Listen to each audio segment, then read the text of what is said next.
sans plus tarder, on va y aller avec une première question que vous allez voir apparaître à l'écran.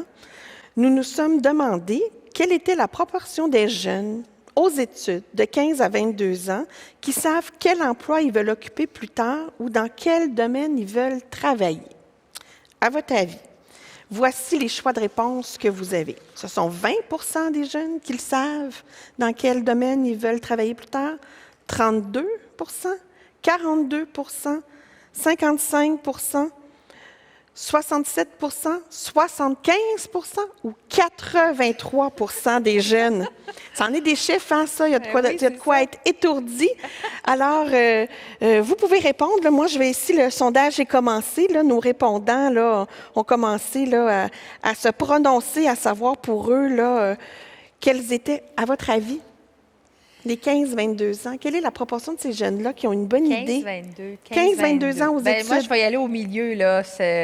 Alors, au milieu, là, on avait 42, 55, 67. 67. Autour de 67 moi, je vais aller vous avec pensez? ça. Maya? 50. 50 C'est pas facile, non. C'est pas facile? Non, non, non. Non, écoutez. Mais toi, Maillard, je pense que tu as une petite idée quand même de ce que tu veux faire dans la vie. Alors, je vais vous laisser discuter de ça ensemble. Merci beaucoup. Salut Maillard, comment ça va? Salut, ça va très bien. Et vous? Ça va très bien. Je suis vraiment contente que tu sois avec nous pour une deuxième année. Avec Christina, l'année dernière, vous avez présenté ce slam vraiment fort, émouvant, inspirant. Puis j'avais envie qu'on découvre un peu plus. Tu es qui, toi, Maillard? Donc, raconte-moi l'histoire rapidement là, de ton parcours. D'accord. En fait, premièrement, quand on est arrivé ici, il fallait que j'apprenne le français pour que je puisse continuer le chemin des études, comme j'aimerais toujours. Puis tu parlais pas du tout français? Non, non, non. J'ai commencé ici par l'alphabet. Vraiment par l'alphabet. C'était à l'école Anjou. C'était pas un temps facile pour moi parce que je me préparais pour aller à l'université en Turquie pour être dentiste. C'est pas quelque chose de facile. Hein? Puis je l'ai quitté pour venir ici. Puis il y a la francisation qui prenait normalement 3 ans. Puis il y a le cégep. Puis après ça, c'est l'université où il fallait que je sois si je ne serais pas venu ici à Montréal. Tu voulais garder le même rythme, là. Tu disais, moi, là, je veux rentrer à l'université à peu près en même temps que si j'avais été en Turquie, grosso modo. Et comme ça, je désirais, en fait. Mais ce n'est pas ça. Ce n'est pas ça du tout qui s'est passé. Alors, la perte que... je ne vais pas l'appeler une perte, comme juste le fait que 3 ans ou francisation, 3 ans au cégep, ils m'ont donné beaucoup d'efforts, beaucoup d'énergie. C'était vraiment le contraire. Je n'étais pas déprimée, je n'étais pas triste, comme je ne veux plus continuer les études. Ça m'a donné plus d'efforts, plus d'énergie pour continuer pour finir après. Puis honnêtement, je ne savais pas que je vais finir la francisation dans une année au lieu de 3 ans. Une année plutôt que 3. Oui. C'est impressionnant, bravo. Je n'attendais pas, merci. J'étais vraiment choquée parce que je n'attendais pas que je puisse passer l'examen final. Mais c'est ça qui s'est passé. J'ai eu le 18 à la fin de cette année aux francisations. Alors, j'ai quitté l'école secondaire Anjou pour aller, heureusement que j'ai eu 18 ans, pour aller à l'école Amos. Dans cette école, il fallait que je refasse secondaire 4 et 5 pour l'examen ministériel. Alors, mais pour le système de cette école puis, que j'ai vécu, tout m'a aidé à faire le secondaire 5 et 4 dans une année et demie, quelque chose comme ça. Et beaucoup de choses qui sont passées. C'est clair. Mais d'ailleurs, Maillard, je me dis, ton parcours, il est incroyable. Tu arrives ici à apprendre une nouvelle langue. Il y a beaucoup de choses quand on a un nouvel arrivant à devoir s'adapter puis s'approprier. Fait que j'imagine que tu as des bonnes puis tu as des moins bonnes journées. Qu'est-ce qui fait qu'à travers tout ça, qu'est-ce qui te garde motivé? Oui. En fait, ce qui me garde motivé, c'est que je voudrais être vraiment une personne réussie dans le futur. Que je voudrais remercier d'abord ma famille et remercier les gens qui m'ont aidé. Juste qu'il me donne quelque chose, je ne peux pas continuer sans que je le remercie, soit en l'utilisant, en le profitant à 100%, sans que je le remercie à mon persévérance ou à mon effort. Le fait que je voudrais une personne réussite ne me laisse pas dormir un peu tout le temps, en fait. C'est ça.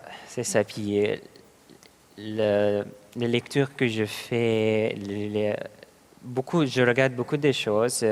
J'essaie toujours de me côtoyer avec des personnes qui sont motivantes, positives, soit en présentiel ou soit sur l'écran. Oui, bien ça aussi, c'est tout un défi. Donc, comme quoi, faut se trouver des façons d'être motivé malgré le Zoom ou en tout cas malgré le pas présentiel. Mais là, ça revient le présentiel. Là. Est-ce que tu as hâte? Mais oui, je suis déjà en présentiel. C'est super. Fait que tu es sur le campus, tu vois des amis. Ben écoute, je pense que... Oui, je t'en prie, André. Maillard, lorsque je t'ai informé que tu serais jumelée avec Mme Plante, tu m'as dit que tu avais quelque chose à lui dire sur Montréal. Oui. C'est le temps, je veux savoir. Vas-y. Je t'écoute. Oui, en fait,